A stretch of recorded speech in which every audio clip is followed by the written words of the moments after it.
بسم أبن والدن منفس قدسن حدا أملاخ أمين أمان بأمان فقرات حواتين حتين زابير آب أبونا زابير وال تسفانا زابير منفس قدس قداسينا سلزخونا نمسجنو قدامي نباب كاب قدامي مسحفة نجست كاب معرف 20 حدن كاب فقدي 10 شوعاتي زابير دماني إلياس تسبياوي خمز بولو تنس أمو نافتي أب سماريا زنبر أكاب نقوس إسرائيل ورد إنه خورسو إلو أفتا أتاقلتويني نابوتي زلوو وريدو ألو كمزي الكاخا أتزاربو إجابير كمزي بالألو قيتي الكايوس أتاقلتوينو نو دماء تورس ألوها انبار أفتا أخلابات دم نابوتي زلحا سلابوتا دم كادما أو أخلابات كل حسوئيهم أكاب كاني إلياس أتاس على رخيب كاندو بولو إلياس دما أبكين مجزابير كفو ختقبر سلزت شتقا هو رخيبك بولو قتيلو خا مجزابير كم زيبل علو إنه أنا كفو كم سأل كان كتفا كان أب إسرائيل كباكا أب زولد كله عبي خونن إشتو ودو خونن تبعتاي زبله خصنتو سلتي زغط عخانن نسرائيل دما سلزحات كايومن نبيتكا خم بيت يربعهم ودي نابتان كبيت باسع ودي أحيان كتنتا زعبا إليزابيلون إكزابير كم زيبل ني إليزابيل أبسقعي مكباوياتات إسرائيل أخلابات كبل عوائيهم كبيتا كأب أب كتمان زموتا أخلابات كبل عوائيهم أمرور نزموتها عواف سماي كبلعاو إيين بولو سبيتو إليزابيل تدرخونا برات أمو أبكين ميزابير كفو نمقبارسي كما كأب جيروز تشت أساب أين برد نسو خمتي إتو ميزابير أبكين مي ديكو إسرائيل زدفهم أمراويان زغبرو زنبرو تدحرت عوتات بمسعابو بزح فنفون نجار جبري أكاب زربا إلياس مسامعي كداون تقدده ما قتغنينو دما صومي أما قدما دكسي قويون حزينون كا يغيد نبري شعوك جابيرني إلياس تسابياوي أكاب أبكين مي رسوخ خمزة حاتس ريخادو أبكين مي رسوس لزت حاتي نزغفو أبيع لبيتو بزبن ودو أيمصون إمبر بزبنو أيمصون بزبن ودو ليه زمصو إمبر بزبنو أيمصون بولو كاب مزمور حمشتي حلوان مركاب زغبر صلوت أوغزابير نقالاتي صنبولو نهتايون أستبهلولو او نغسين أملاخين نبخا صلى الله أمو ندمصاوياتي أدهبولو أوغزابير أنجيكا ندمصي تسمعويخا أنا خا أنجي نبخا مهلل الله أمو كتملسلي يصبع الله بغفات تحقوس أملاخ يكون كان وكوي دما مساخا أحدرن عبويات أبكين مغسكا أيقومون نقبرت كيزبولو تصالوم إيخا نسخا أوغزابير حاسوت نززاربو تدفوم نقتلتن نتقبرتن كا تفنفنوم إيخا أنا جنابي بزح محرت كانا بيت كاخاتو أب قدس بقدس كابيلا خاب فرحات كسجد وجابير صلاتي بزحات صدقي خجبر مرحاني كسعب كاون مجدي أغنى علي صلاتي زبلو أيامن لبوم طفات زملاء قرروم كا زوحت كفوت مقابر ملحسهم بملحسهم ونيتبرو وأملاخ نسخا خوينهم نساتهم أفتي زلوا مخري ودكو نسخا خوننهم أفتي نسهم زالمو مخري يودقو كابخا عليم مو بزح عبساس لزغبرو سغوغم أبخا زعقوب كلهم قناي تحقوسو نسخا أصيل كايم إخامو نزلالم إلي بولو نسم كازف قرود ما بأخا يفسهو وغزابير نصدقها نسخا تبارخو نصادق نسخا تبارخو كم والتخا بتشجع تقبو نعلم وانجيل كا وانجيل ماتيوس كم معرف حمشته كاب فقدي 43 بسايكا أفكر صلايخا صلا كم استبهال سمعكم اللهم أنا جنا صلاتكم أفكروا نزرقومكم مرقوا ولدتي أب سماي زل أبوكم أنتوا تكونوا نسو نخوفات نحياوتون صحيو يبرق نساركانن نحات آن دما زناب يزنب إيومو زسألوكم صبو قبارو سلاتم زسأرفقومن ساقوكمن سأليو بلاكم اللخو نتم زفتوكم انت فتاكم انت عاسبي اللكم تقبل تقرأتس كومودو يقبرو ايكونون نحواتكم تراي سلامتا انت هابكم كي انت حلفا قبركم هزابسي كومودو يقبرو ايلون امبارزي خمتي سمايو أبوكم فتصم زخونة نسخاتكم ون فتصمات كونو ازي بسرات ونجل قويتانا ايو بحق فقرات حواتين حاتين تفولي من النت ناي كريستوساوي هيوات ازي لو ما هيجزن ببنايو ايو ايت معتبنا فولي زقبرون تاي نسألاتهم مفقرو زبلالو نسأل خاص لا خم تبع سمعكم اللهم نبصايك افقره الراي عصم سغا افقره الراي مقرب كاف قره الراي نسأل خاص صلا ينيرو كل سمين ابدبو مبراق معرب عالم زلو حزبتات نسأل خاص صلا ينيرو كم تبع سمعكم اللهم قويتانا يغيرون زي انا جنا صلاتهم افقرو نزرقومكم مرقو كما يدازي كما كم تسمعوا أبوهم مسولي كم أبتي مرعى خن مرعون كلنا عسل نبوها مسل زبلالو سعسيت ما تشرشوا خاز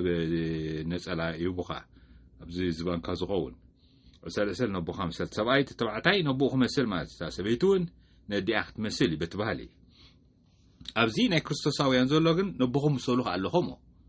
كما يدأت نبونا خن مسل نتفكر رجع أبي ربنا تفكر እግዚአብሔር አቦና እንታይ ይገብር ንዑና ክንርኢ ማለት ከመይ ይብል ክገልጾ ከሎ ኢየሱስ ውሉድቲ ኣብ ሰማይ ዘሎ ኣቦኹም ምን ትኽትኮኑ ንሱ ንኹፉኣትን ንሕያወትን ይፀሓይ ዘብርቕ ንሕያወት ጥራይ ኣይኮነን ፀሓይ ዘብርቕ ንጻድቃን ጥራይ ኣይኮነን ሕያው ፀሓይ ዘብርቕ ንፍትሓውያን ጥራይ ኣይኮነን ፀሓይ ዘብርቕ ዝተዓመፁ ጥራይ ኣይኮነን ፀሓይ ዘብርቕ ነቶም ዓመፅቲ እውን የብርቐሎ ምስኦም ነቶም نخفاتون مسو الله صحي تبرقوميا ስለዚህ ንኽልቲ ንኹፋትን ንሕያወትን ፀሓይ ይበርቕ ሰማያዊ ኣቦና ፍቃር ኣቦና ፍቁራት ሕዋቴን ሓቴን ንጻድቃን ንሓጣን እዩ ዝናብ ዘዝንብ ንጻድቃን ጥራይ ኣይኮነን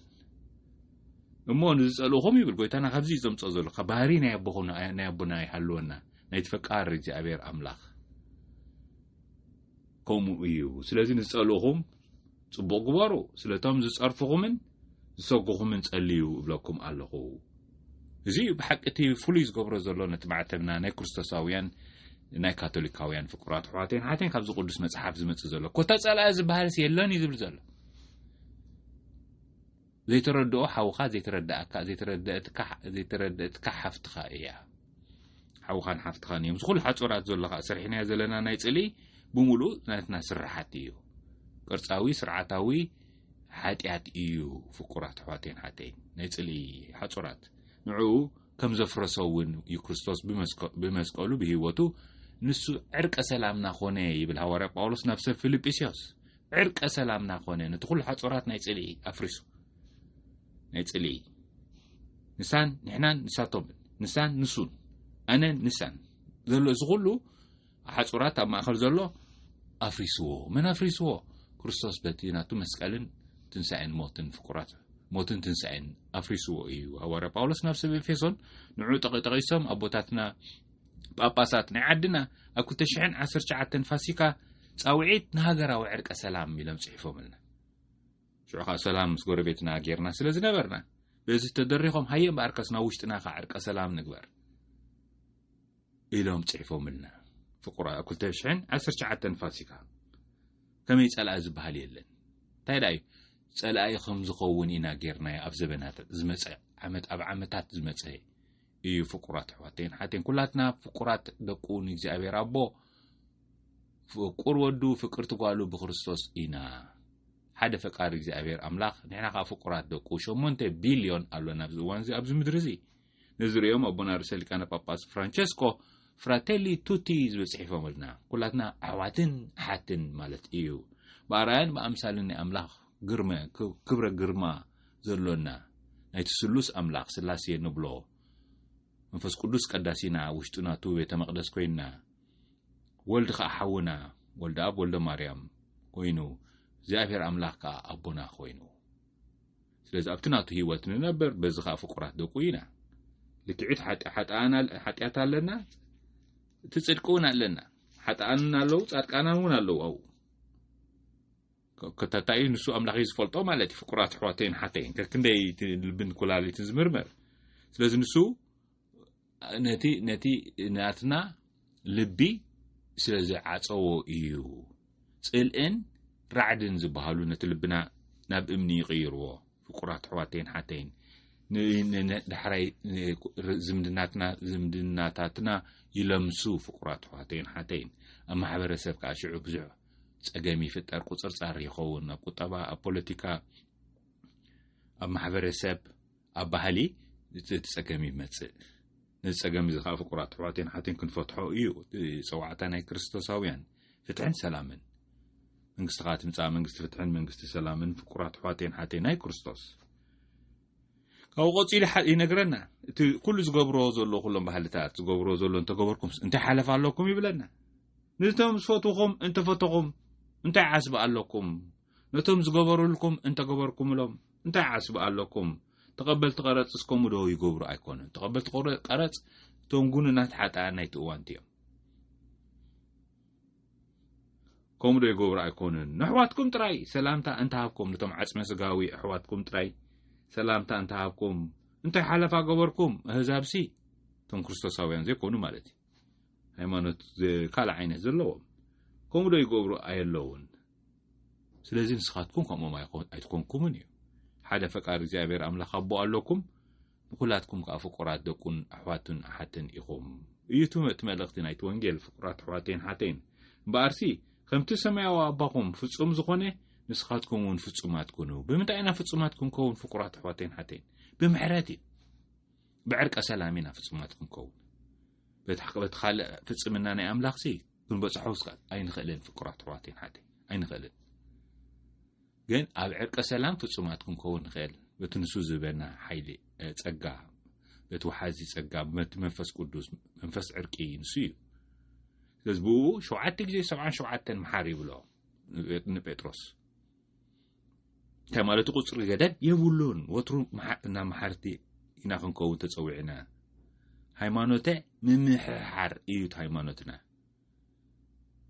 ነዚ ክትርጉሞ ከሎ ኣብ ናይ ሉቃስ ወንጌል ክንሪኦ ከለና ነዚ ፍጹማት ዝብል ዘሎ ርሕሩሕ ኢሉ ትርጉሞ ከምቲ ሰማያዊ ኣቦኹም ርሕሩሕ ዝኾነ ይብሎ ንስኻትኩም ከምኡ ርሕሩሓት ኩኑ ስለዚ ርሕራሕስ ንኽእል ኢና እቲ ንሱ ዝበና ሓይሊ ስለዚ ርሕራሕ ሃይማኖተ ርሕራሕ ሃይማኖተ ምምሕሓር ሃይማኖተ ዕርቀ ሰላም እዩ ሃይማኖትና ፍቁራት ሕዋተይን ሓተይን እዚ ዝተንከፈኒ ኣብቲ ካልእ ተቐዳማይ ንባብ ንጉስ ኣክዓብ እንታይ ዘጋጠሞ ርኢኹም ፍቁራት ሕዋተይን ሓተይን ኣብቲ ናይቲ ማሊ ንባብና ርኢናዮ ነታ ርስቲ ክወስድ ክብል እታ ንግስቲ ዝገበረቶ ኩሉ ናቦቴ ዝረኸቦ ሞት ርኢናዮ ናትካ ደሙን ከምኡ ኣኽላባት ክልሕስዎ እዮም ይብሎ ድሕራይ መጨረሹ ተነስሐ ኣክዓብ ኣርከስ ኣባኻ ኣይከውንን ኣብቲ ዝመጽእ ዘሎ ወለዶ እቲ መቕጻዕቲ ይብሎ ኮታ ንስሓ ጌርና ካ ክንመለስ ከም ንኽእል ብንስሓ ጌርና ፍቁራት ሕዋተይን ሓተይን ካብ ኩሉ እቲ ንሓድሕድና ዝተቆሳሰልናዮ ካብታ ስድራ ቤት ጀሚርካ ከም ሰበ ኺዳን ኣብ ዓዲ ኣብ ባህሊ ኣብ ቁጠባዊ ዝምድናታት ኣብ ፖለቲካዊ ዝምድናታት ኣብ ማሕበረሰባዊ ዝምድናታት ኣብኡ ዘሎ ብምሉኡ ክንሪኦ ፍቁራት ሕዋተይን ሓተይን ናብ ዕርቀ ሰላም ክንመጽእ ዘተ ከዓ ክንገብረሉ ብዛዕባኡ ጾምን ጸሎትን ወይ ኣማን በኣማን የድሊ ግን ዘተ ከዓ የድሊ ጻዕርን ዘተን የድሊ ጾምን ጸሎትን ጻዕርን እዩ ፍቁራት ሕዋተይን ሓተይን በዚ 36 ሚእቲ ክነፍርም እናሓወና ኣብ ሕውየት ናይ ኩሎም ሕዋትናን ሓትናን ናይቶም ጸላእትና ንብሎም እውን ከይተረፈ ኣብ ሕውየቶም ምእንቲ ክንሳተፍ እዚ ግብረ ፍትሕን ግብረ ሰናይን ግብረ ዕርቀ ሰላም ምእንቲ ክንገብር ሓቢርና ንጸሊ ኦ ጎይታ ናይ ሰላምካ መሳርሒ ግበረና ጽሊ ኣብ ዘለዎ ፍቕሪ በደል ኣብ ዘለዎ ምሕረት ጥርጥር ኣብ ዘለዎ እምነት ተስፋ ኣብ ዘይብሉ ተስፋ ጸልማት ኣብ ዘለዎ ብርሃን ሓዘን ኣብ ዘለዎ ባህታ ግፍዒ ኣብ ዘለዎ ፍትሒ ማእሰርቲ ኣብ ዘለዎ ፍትሓት ከም ንዘርእ ግበረና ኣሜን ስብሃት ንኣብን ወልድን መንፈስ ቅዱስን ይኹን ጥንት ከም ዝነበረ ሕጅን ወትሩን ንዘላለም ዓለምን ኣሜን